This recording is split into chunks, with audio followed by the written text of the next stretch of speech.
सकाळी उठून दूध आणि हार आणायच्या बहाण्याने का होईना थोडं चालणं होतं. दिवसभर चालू असलेलं आमचं तोंड झोपेत पण असं चालूच राहतंय, म्हणून असं बंद करून टाकलं. नंतर असा गंध आणि धूप वगैरे लावून छान छान देवपूजा केली आणि 8 तास गोधडीवर झोपल्यानंतर आम्हाला 1 तास तरी मांडी लागते बरं का. आणि असं डोळे आणि कान चोळणाऱ्या लेकीला दुसऱ्या आजीकडे सोडून ऑफिसला जाताना गाडीमध्ये गॅस वगैरे टाकला आणि घरी आल्यावर श्री रामचरितमानस वाचायला घेतलं. त्यात श्रीराम जटायूला म्हणाले, हे तात, सीतेच्या हरणाची वार्ता तुम्ही जाऊन स्वर्गात माझ्या वडिलांना सांगू नका. जर मी राम असेल तर सहकुटुंब रावणच तेथे जाऊन स्वतः सांगेल. आणि उद्या आजी आजोबाकडे जायचं म्हणल्यावर खुश झालेल्या लेकीने असं नाचून दाखवलं आणि आजच माझे असे केस विंचरायला घेतले.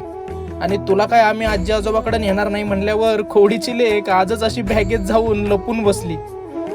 बाकी काय हो, चालायचंच नाही का.